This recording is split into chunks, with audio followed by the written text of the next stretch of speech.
Sometimes a label just sticks. Companies and brands are pretty good at finding the right words, or the right order of words, that you just remember. I'm loving it. Just do it. Yes, we can. Got milk? It's less common that academics are as successful as breaking through and reaching the public. But in 2009, a group of Brazilian academics did just that, when they coined the term ultra-processed foods. Over the last 15 years, ultra-processed foods have become an incredibly divisive concept. People debate whether ultra-processed foods are bad for us and in what ways, how much are ultra-processed foods displacing more natural foods, and whether ultra-processed foods are good or bad for the planet. Welcome back to the Nature Season of Feed, a food systems podcast presented by Table. I'm Matthew Kessler. This podcast is only a small part of the work that Table does, and today we're going to showcase some of our written work. My colleague Hester van Hensbergen just published an essay called Nature Knows Best: Naturalness in the Ultra-Processed Foods Debate, which she's going to read out loud for you. I really like this essay, which, heads up, is a little academic. It's both a great primer on what are ultra-processed foods, what's the naturalness bias in food systems, and how ultra-processed foods fit into bigger food system debates. And obviously, if you prefer reading than listening to an essay, you can find the link in our show notes.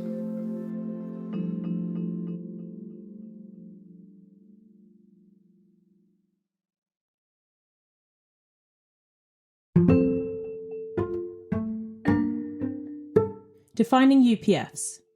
Wrapped in visually appealing packaging, promising a world of flavours and textures, and omnipresent in the supermarkets of rich and middle-income countries, industrially processed foods form an increasingly prominent part of diets across the world. Based on a few cheap ingredients transformed and combined with complex additives, the production, distribution and consumption of these foods operates on a massive international scale. According to some measures, this loose group of foods now account for more than half of overall energy intake in the United States and United Kingdom, and more than a third in France and Australia. When Brazilian academics first coined the idea of ultra-processed foods in 2009, they sparked a huge debate amongst academics, journalists and policy professionals on the implications of industrial food processing for human and planetary health. Could they be connected to many of the food system's problems, including malnutrition, obesity, and other non-communicable diseases, as well as major environmental impacts such as biodiversity loss? Or was the loosely defined category of UPFs unhelpful compared to other methods of categorizing food, which focus on foods high in fat, sugar and salt, or processed meat? The concept is highly contested. Pinpointing the exact nature of ultra-processed foods has proved evasive. The food industry, food scientists and other commentators caution that ultra-processing is an unhelpful catch-all, encompassing everything from microwavable burgers to infant formula to sliced brown bread and oat milk. Despite these concerns over definitions, a growing number of epidemiological studies have shown a relationship between highly processed diets and a suite of negative health outcomes, including, but not limited to, obesity, cardiometabolic diseases, cancer, irritable bowel disease, and depression. And the only controlled trial to date showed that heavily processed diets led to substantially higher calorie consumption and weight gain compared to minimally processed diets that were nutritionally matched. While other studies have nuanced this picture, suggesting the risk is associated with specific UPF subgroups, the idea of UPFs continues to hold sway. With public concern growing, some policy approaches are already targeting UPFs. At least 7 countries, Brazil, Ecuador, Peru, Uruguay, Belgium, Maldives and Israel, as well as individual organisations such as the American Heart Association, now advise against them in dietary guidelines. In autumn 2023, Colombia became the first country to introduce a comprehensive tax on a large selection of UPFs, which they defined as industrial formulations manufactured from substances derived from foods or synthesized from organic sources, above certain thresholds, with an initial 10% tax rate set to increase to 20%. So what exactly is a UPF? One general heuristic that often gets used as a shorthand for understanding UPFs is this. You ask if the food in question contains anything you wouldn't find in a home kitchen, an ingredient or additive that requires industrial processes. If the answer is yes, then it's ultra-processed, whether that's a chocolate bar or a vegetable-filled ready meal. UPF isn't just a synonym for fatty, salty, sugary junk food, but includes heavily processed foods with a variety of nutritional profiles.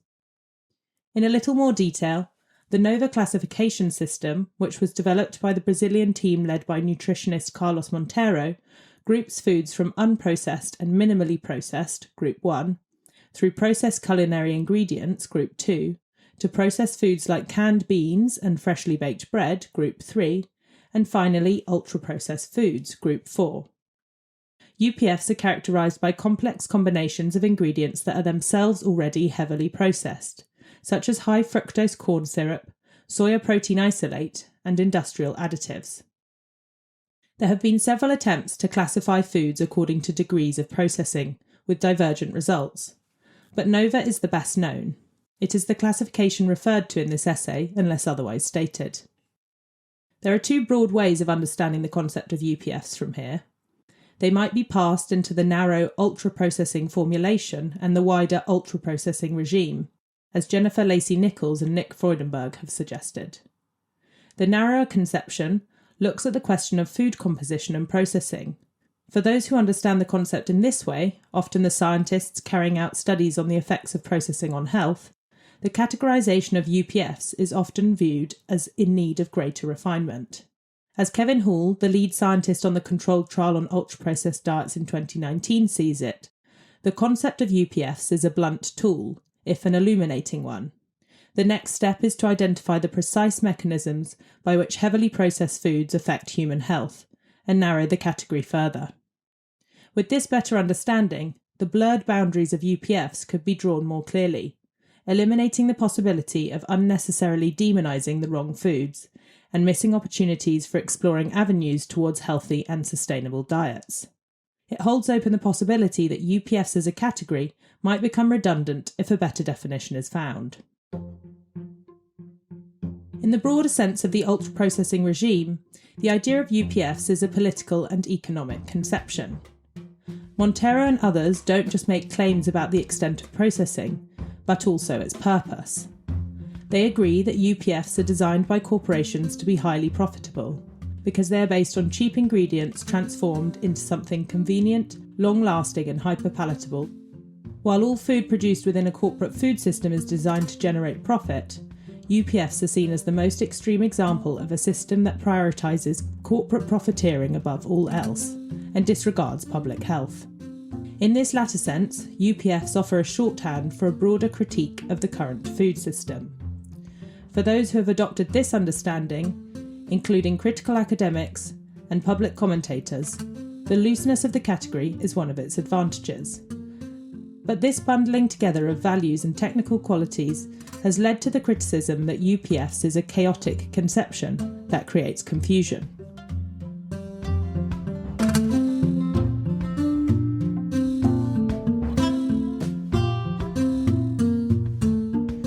UPFs as a code for naturalness.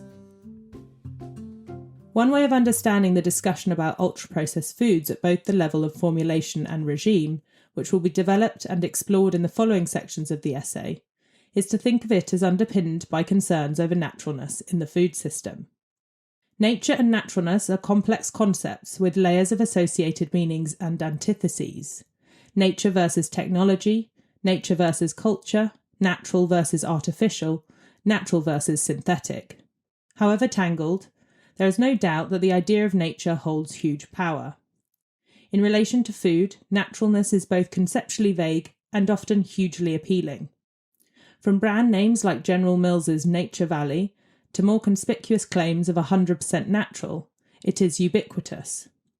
This apparent prevalence is confirmed by statistics.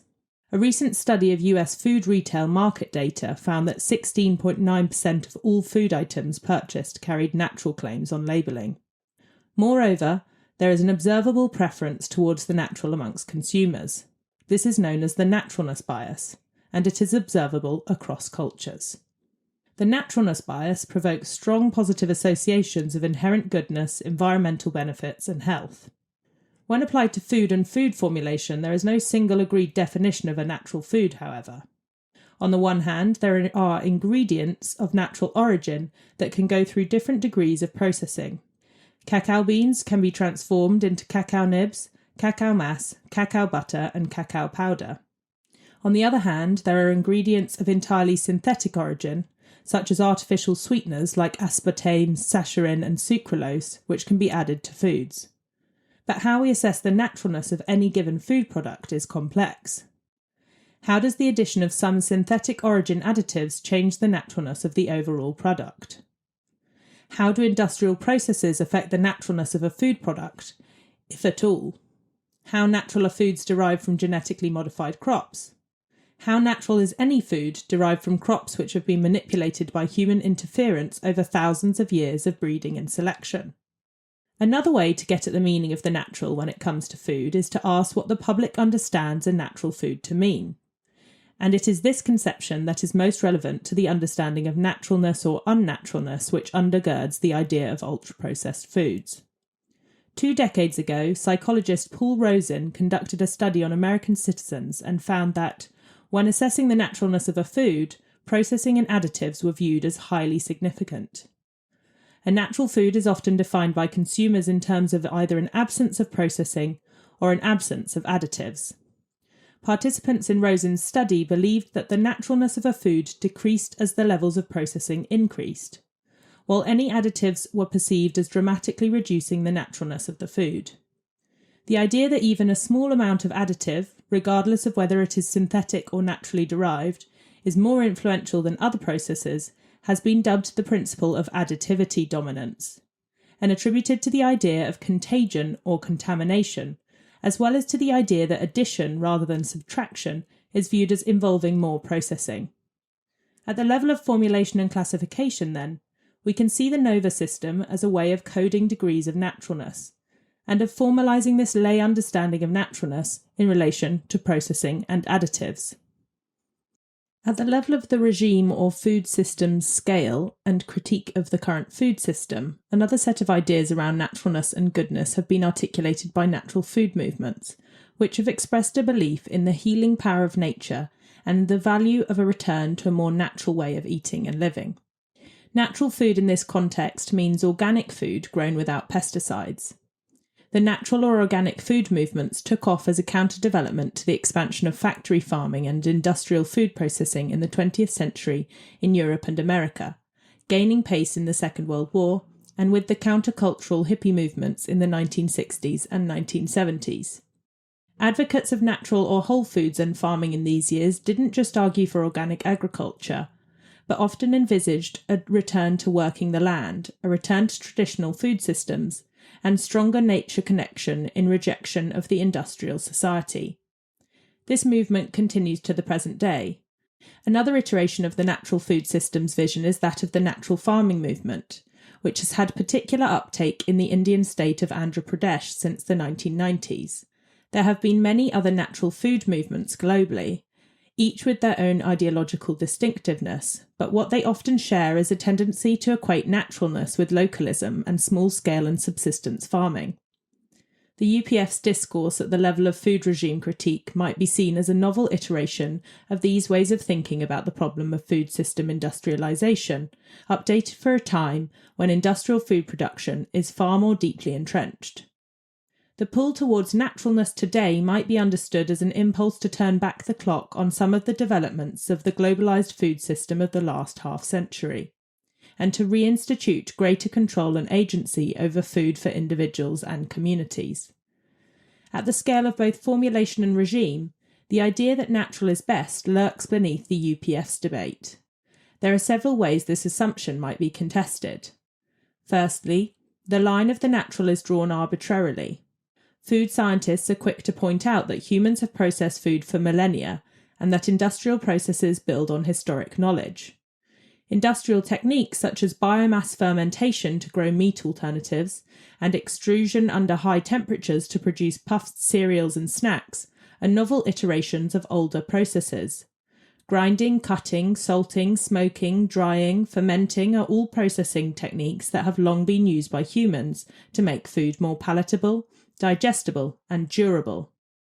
There are processes to sterilize food and to cultivate desirable bacteria, to transform its texture, its flavour, its colour. These processes reach into the deep past. They may even have had a role in making us human. According to evolutionary anthropologist Richard Wrangham's hypothesis, cooking enabled higher energy intake and facilitated the development of bigger brains among early humans. In one view, then, food processing is as natural as it gets.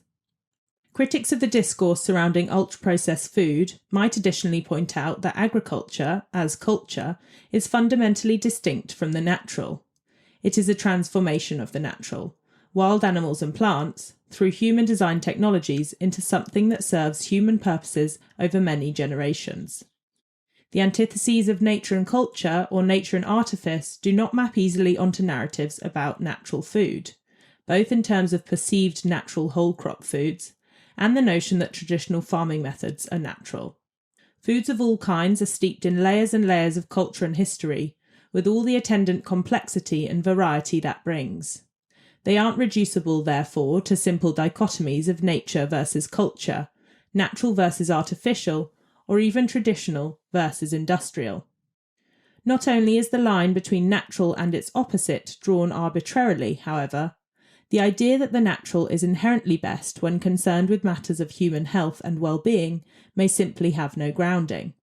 Psychologist Paul Rosen, who conducted the studies on lay conceptions of natural foods, and colleague Sidney Scott, argue that, when it comes to food, nature is neither inherently good nor inherently bad for humans, but rather, nature is neutral, and the benefits or disadvantages of any product must be individually assessed without reference to naturalness.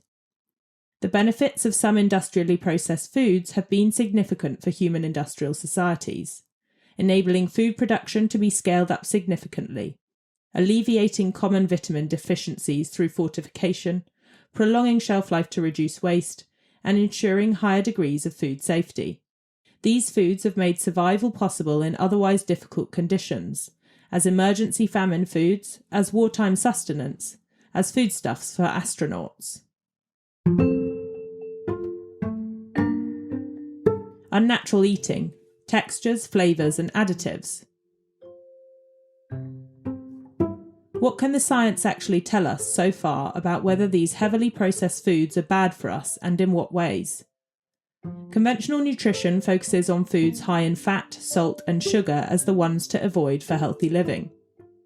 The degree of processing and the number of synthetic additives are not a measure by which the healthiness of a food is assessed. Scientific studies have now linked UPF-heavy diets with higher energy consumption and individual weight gain, and correlated UPF-heavy diets with increased rates of diet-related disease and mortality. But what are the specific mechanisms by which this might be happening? If it's not about the foods that are high in fat, salt and sugar, this poses the question of what other aspects of these foods might help explain these patterns.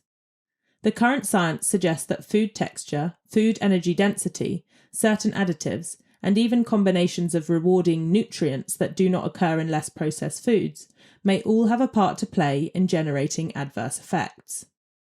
The texture and energy density of heavily processed foods have provoked particular interest and concern, since their effects on eating rates may be important mechanisms by which people end up eating more food before they are able to register satiation. This isn't a novel idea. The link between energy density and higher calorie consumption without any reported increase in fullness has been observed in clinical trials since the 1990s, while more recent trials have focused on the effects of food texture and eating rate for energy intake. Food texture exposure is especially important for the young. It is formative for oral development, early food acceptance, and lifelong eating habits. From the first introduction of complementary foods, children exposed to a wide range of healthy foods with different textures are more likely to develop healthy habits.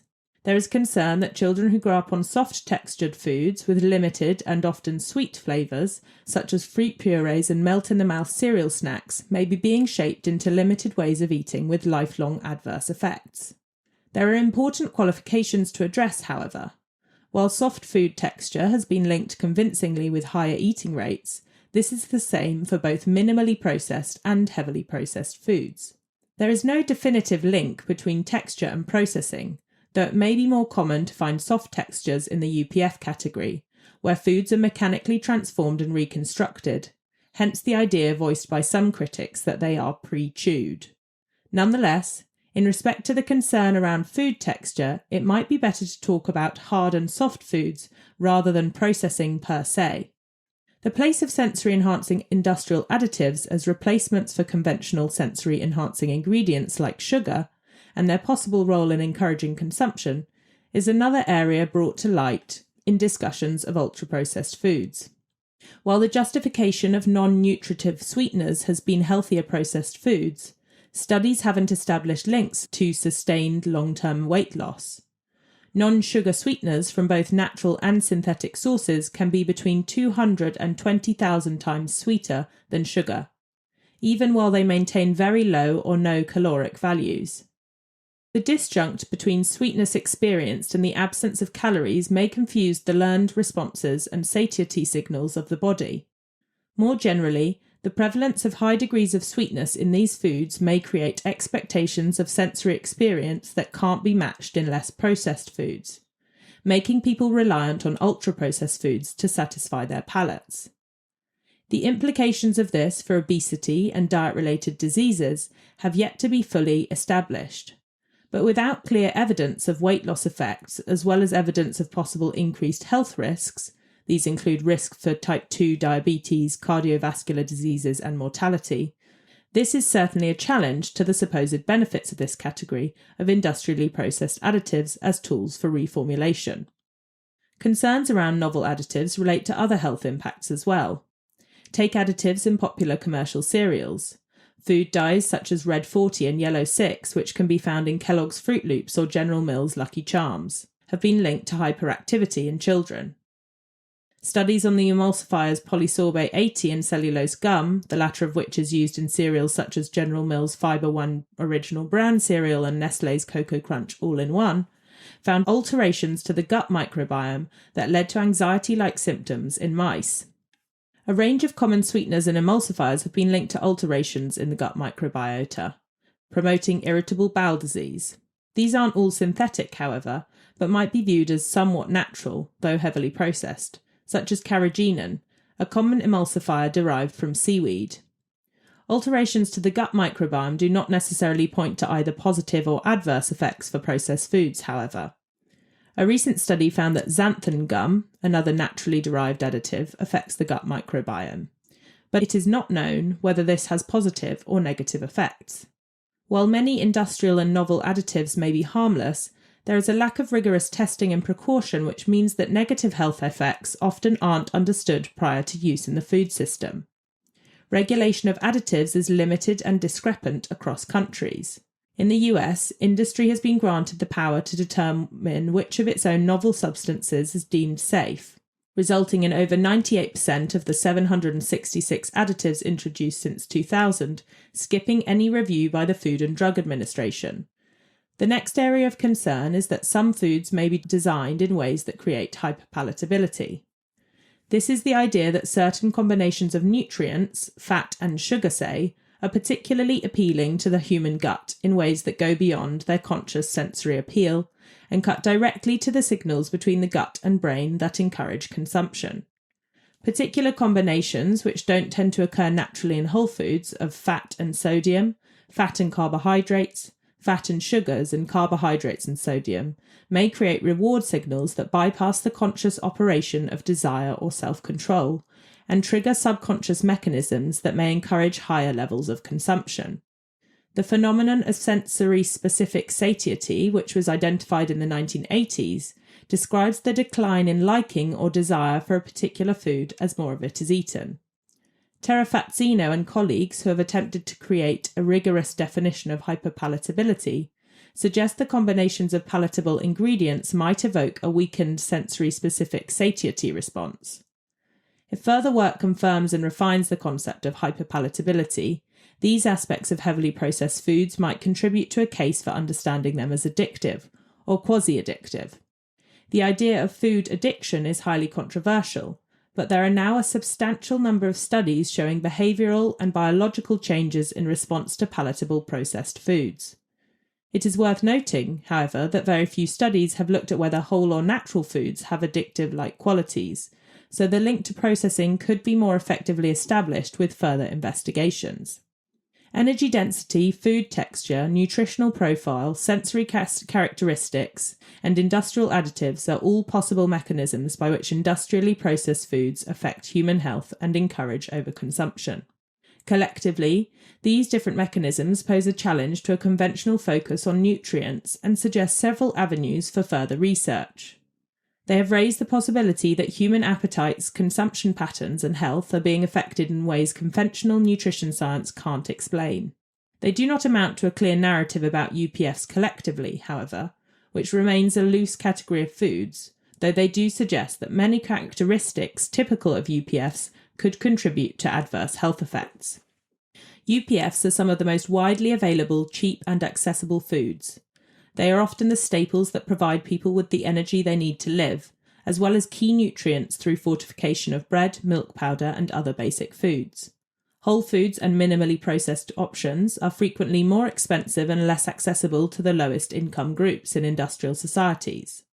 Without major structural transformations, the avoidance of UPFs may not be feasible for all social groups. If studies on energy density, food texture, additives, and hyperpalatability can identify clear mechanisms for overconsumption and other negative health effects, this would create opportunities for reformulation to create better processed foods.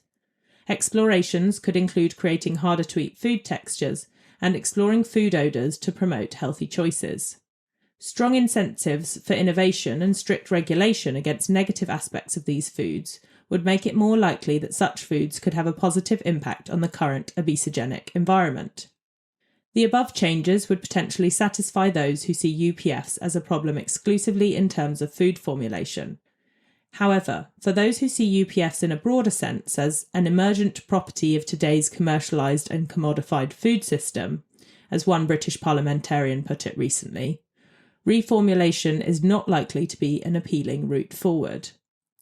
The problem still comes back to the conviction that the corporations involved in developing these foods are pursuing overconsumption as part of a project to turn humans into profitable dependents.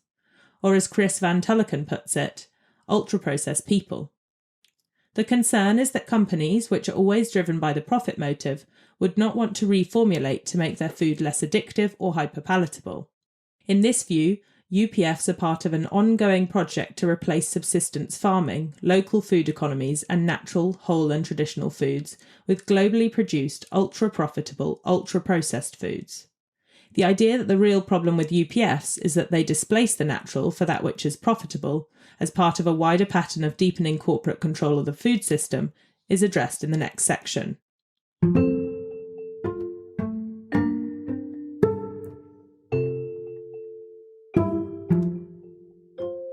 Naturalness displaced, corporate power and infant formula. For those who articulate a critique of UPFs from the perspective of a wider ultra-processed regime, the concern is with how multinational corporations have intervened to displace natural and traditional foods in favour of those which are commercially viable and profitable, with, at best, a glancing regard for the interests of public health. UPFs form part of a wider story about food systems in the last half-century, the growing power of corporations, the diminishing significance of subsistence economies, the changing shape of culinary cultures, and convergence on a global standard food supply and diet.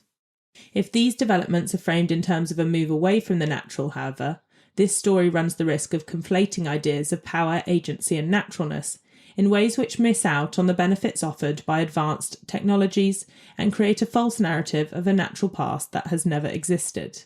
This section will explore these questions with special reference to infant formula, an unusual UPF that gets at the crux of some of the concerns around the replacement of the natural and traditional. It can tell us a lot about how science can be useful, how corporate power can be manipulative, how the natural becomes something rarefied in the rejection of corporate influence, and what the limitations are of this reification. Formula is a UPF made up of proteins derived from animal milk, fats from vegetable oils, and a range of added vitamins and minerals. It is nutritious and currently used to feed millions of babies across the world. For those who can, the World Health Organization recommends exclusive breastfeeding for the first 6 months, but where breastfeeding is either not possible or desired, commercial milk formula provides the only recommended alternative to human breast milk for newborn babies. Science tells us that natural, human breast milk, is best, but technology, where necessary, is an adequate second best. Nonetheless, there is a consensus amongst the scientific and international communities that breastfeeding rates are too low. Formula is being used in its place. Logically, infant formula ought to be a hard sell. Breastfeeding, a natural practice of mammals, provides all the necessary nutrients infants need. It is free, a gift of nature. For humans, it benefits both breastfeeding parents and babies, providing communication between immune systems, releasing hormones that develop mother-baby bonding, and stimulating sleep. The environmental impacts of breastfeeding, moreover, are lower than those of substitutes, since it requires no packaging, generates no waste, and doesn't require the production of cow milk, though breastfeeding carers do need to eat more. Epidemiological studies correlate nursing practices to reduced likelihood of obesity, better education outcomes for children, and protection against breast cancer for those who lactate. Yet despite these facts, the use of formula has become widespread since the middle of the 20th century, while less than half of babies are breastfed exclusively up to 6 months. From workplace demands to breastfeeding issues, there are a whole range of social, economic, cultural, political, and health factors which influence the high rates of bottle feeding. But primarily, critics of the rise of formula milk blame corporate marketing. They see a predatory industry taking advantage of parental anxieties about natural aspects of child development, such as disrupted sleep and crying, targeting health workers, making false claims, obstructing access to impartial information on breastfeeding, and influencing regulatory standards for formula. Despite attempts at regulation, there has been limited compliance with the WHO's voluntary International Code of Marketing for breast milk substitutes since it was introduced in 1981, particularly in the Global South. These concerns, acute as they are in the case of infant formula, apply more widely to how critics think about UPFs. In the broader shift in dietary patterns away from local, traditional and natural diets and subsistence food regimes towards heavily processed diets, they point to assertive marketing tactics by industry. This is especially when it comes to reaching the world's poorest people, dubbed bottom of the pyramid consumers, who live in areas of low incomes and limited infrastructure. Nestlé's now famous Amazon boat is just one example. Another travels the rivers of Bangladesh to reach remote communities with Nestlé products. And there are Maggi brand cooking caravans travelling around Cameroon, Côte d'Ivoire and Nigeria to sell products and offer cooking and food education. Corporate strategists argue this is a win-win situation, allowing consumers to benefit from nutritious and affordable food. But critics view this as a tool for achieving market dominance and dictating a wholesale dietary shift from natural and traditional to ultra-processed diets. Critical academics see new commodities displacing traditional food habits, disrupting local subsistence economics, and transforming people into aspiring consumers within a capitalist system as globalization becomes ever more pervasive and entrenched. The process of displacement is thought to erode local food knowledge and skills, and heavily processed foods become the most affordable source of nutrition, further solidifying the power of food corporations to dictate the content of people's diets on a global scale. Where the widespread use of formula has been seen as a problem, there has been a tendency to set up a dichotomy between the natural and the technological, where each stands for a collection of other ideas and values. Natural means breast milk, health, resistance, empowerment. Technology means formula, ill health, corporate manipulation, subjugation. Historian Tahila Sasson offers a good example in the 1970s scandal over Nestlé's marketing of formula to mothers in the Global South. Activists in the Global North framed this in terms of baby killer formula versus the naturalness and goodness of breastfeeding as a weapon of resistance. Yet this dichotomy contained its own contradictions of power and inequality. Activists ran the risk, Sasson argues, of essentialising southern women as natural mothers, unprepared for a changing world, and creating a double standard, since formula was already widely used in the global north. Naturalness arguments are often double-edged in this way. Another issue with the argument for naturalness in the food system is that it runs the risk of creating a false narrative of a natural past that never really existed. In the case of infant feeding, alternative feeding practices aren't a novel phenomenon. Throughout history, when mother-infant nursing hasn't been possible or desirable, humans have relied on alternatives such as wet nursing and artificial feeding. Depending on the time and place, breast milk replacements might have meant a mixture of cow's milk and boiled wheat kernels, as recommended in ancient Egypt, a blend of walnut, cornmeal and water, as used by the Wabanaki nations in North America according to 18th century colonist diaries, or the porridge, bread, milk and broth-based substances known as gruel, pap and panada in early modern Europe. These alternatives were less than ideal. Animal milk could be unsafe, there was a risk of underfeeding, and they were associated with increased infant mortality, especially when conditions were compounded by poverty.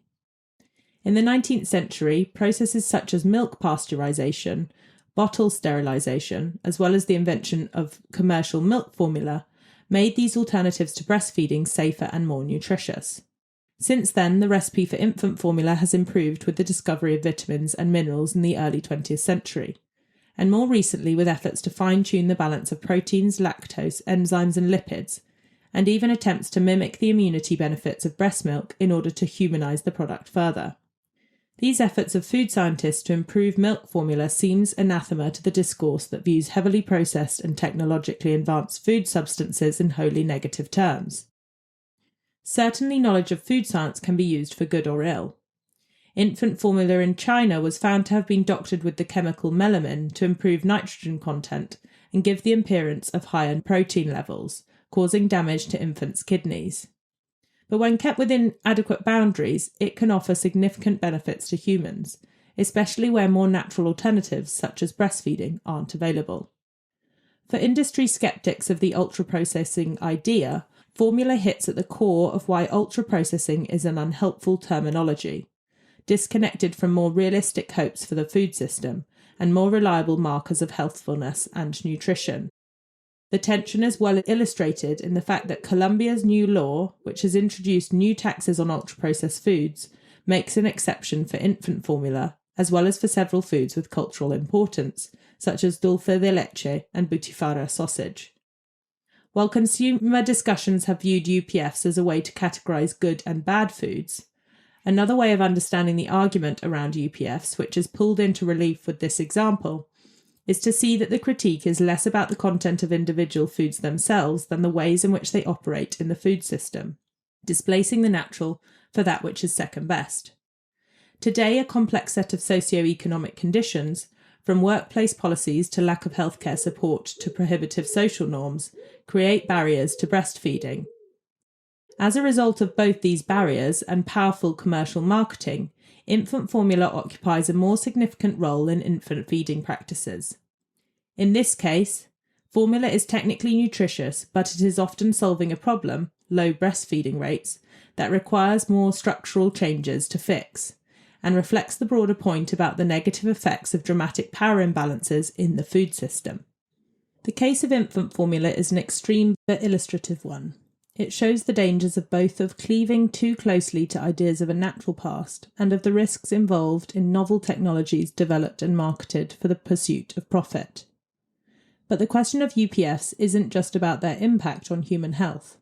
It is also a question of dietary impacts on planetary health. Is there a place for UPFs for eating within the limits of ecosystem capacities? Are plant-based UPFs a useful tool in the protein transition? Or are the global supply chains and heavy processing practices of UPFs another reason to be deeply sceptical?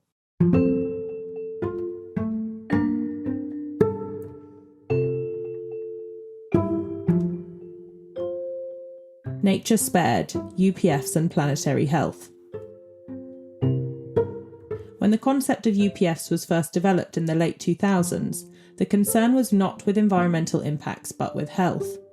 Increasingly, however, approaches to healthy diets have also come to tackle questions of sustainability, where there may be both overlaps and trade-offs. Looking at UPFs from this perspective presents both possibilities and concerns.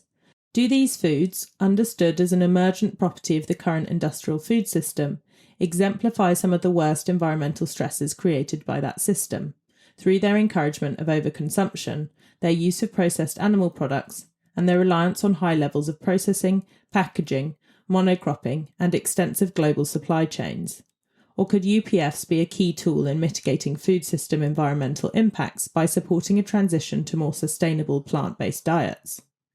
Since many of the plant-based alternatives to animal products are considered UPFs, what role might these foods play in nutritionally adequate diets which help to limit human impacts on the Earth's ecosystems more broadly, through constraining the land required for food production? In order to better understand the place of ultra-processed foods in future diets, it's important to take account of both health and environmental questions, and to take full account of the potential advantages and disadvantages of plant-based processed foods. The particular contribution of UPFs to the ecosystem impacts of the global food system, the primary driver of biodiversity loss and contributor of between a quarter and third of the world's greenhouse gas emissions, have only been assessed by a handful of studies. The consistent results of these studies have been that one of the main mechanisms by which diets heavy in UPFs contribute to greater environmental impacts is through higher energy intake. For populations eating beyond the requirements for sustenance, additional foods could be seen as discretionary foods, meaning their related environmental impacts are superfluous or unnecessary. Another key factor influencing the impacts of UPFs is the levels of animal products in these diets. One study conducted on the Brazilian diet showed that across degrees of processing, meat subgroups contributed disproportionately to both water and carbon footprints, while a French study concluded that a reduction in red and processed meat remained the main lever for improving the environmental sustainability of diets while benefiting human health. There is one fairly simple story to be told here. Processed animal products and higher energy consumption are the two factors linking UPFs to higher environmental impacts. As ever, however, there is more complexity here than meets the eye. It is important to recognise that researchers are only now conceptualising the best ways to approach the assessment of ultra-processed foods and their specific environmental impacts, including monoculture-linked biodiversity loss, pollution from packaging, energy use from processing, and the impacts of global supply chains. More research and data is needed in this area before the utility of the UPFs concept can be fully assessed. More work needs to be done, moreover, to understand the links between the prevalence of cheaper processed meats and meat intake, and further explorations of the relationship between energy intake and the particular properties of industrially processed foods, like hyperpalatability, need to be undertaken. While the environmental impacts of UPFs is an ongoing discussion, the comparative impacts of animal products in diets are well established.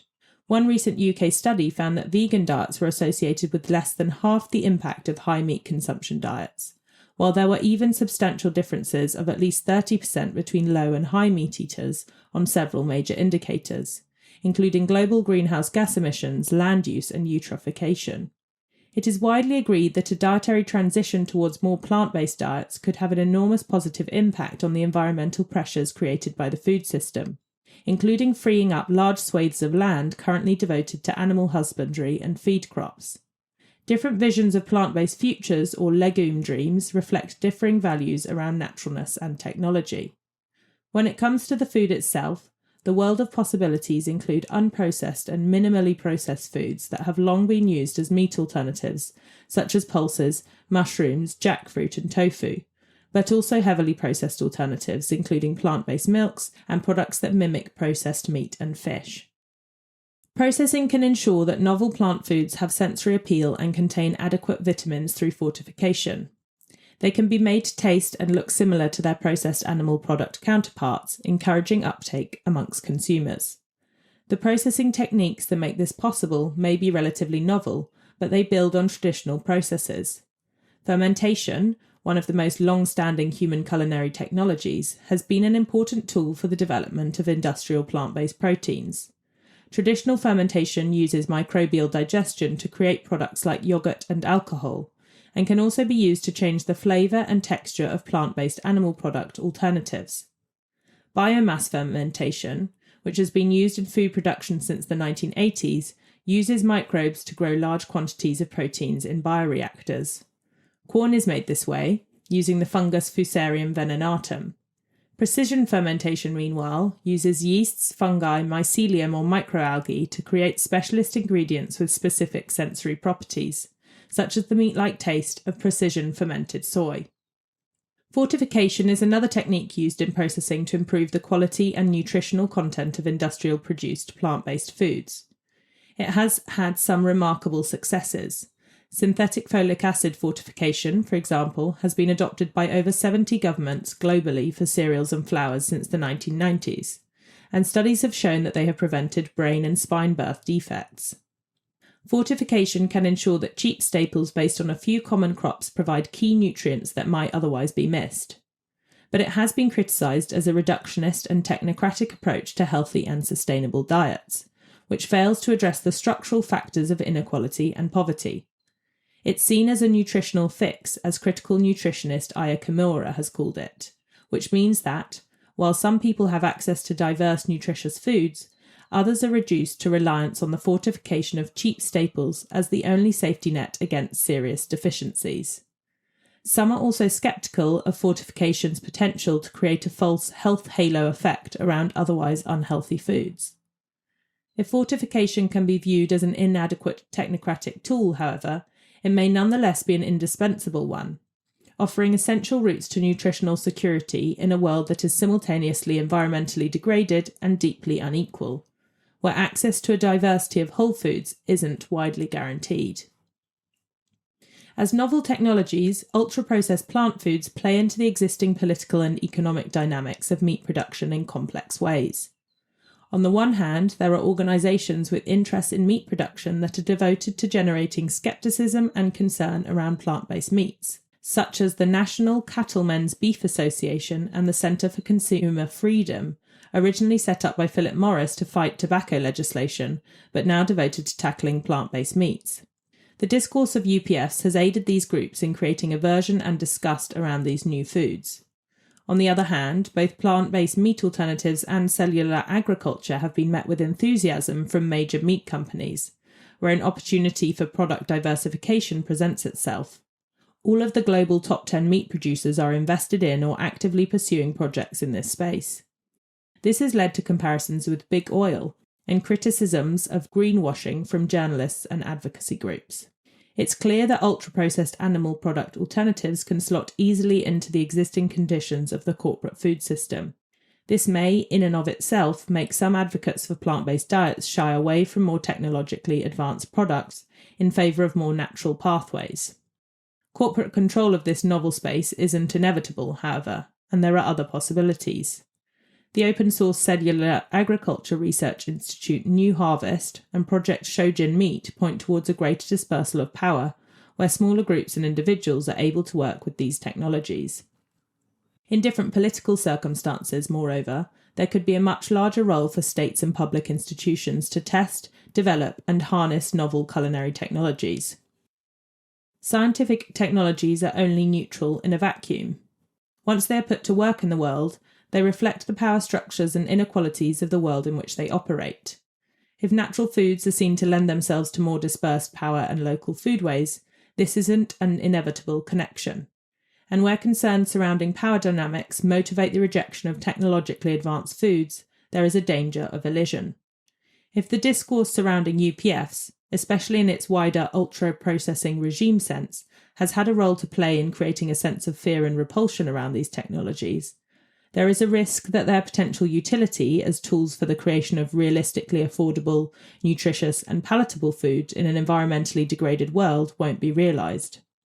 It is clear that in comparative terms, the environmental impacts of plant-based alternatives are dramatically less than equivalent animal-based products.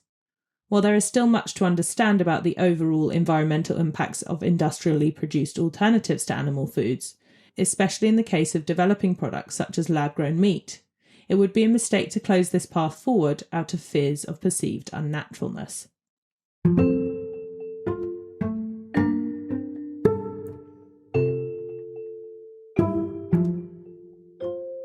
Conclusion.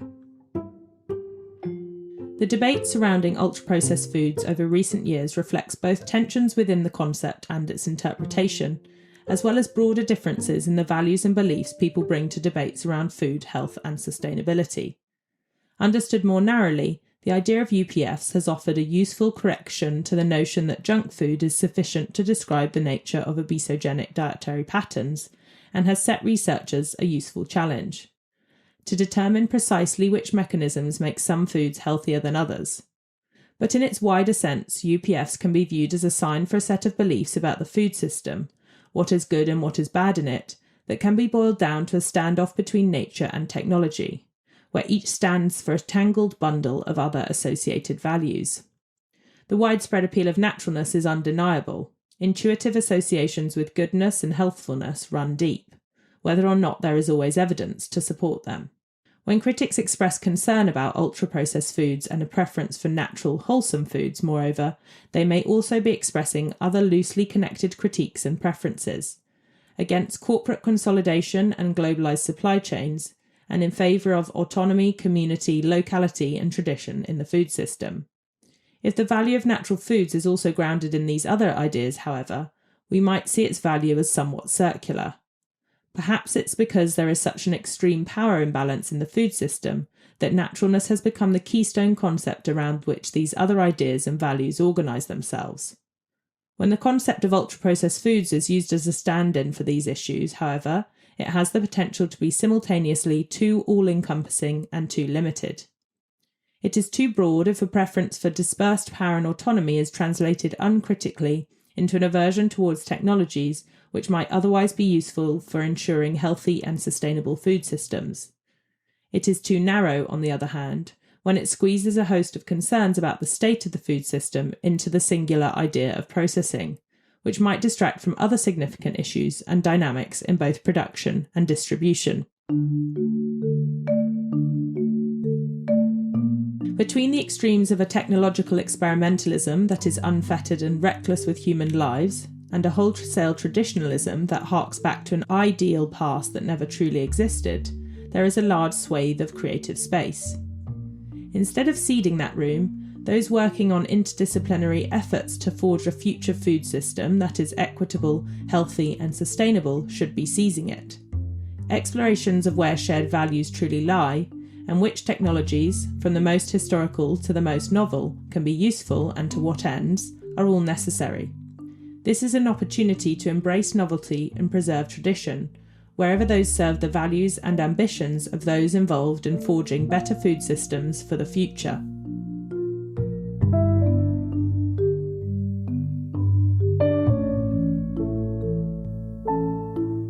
A big thanks to Table researcher and writer Hester Van Hensbergen. You can find additional essays, explainers, blogs, letterboxes, visuals, and videos on the Table website. And the best way to find out about all of our latest work is to subscribe to our newsletter Fodder at tabledebates.org. Thanks for listening, and we'll be back with some more episodes soon.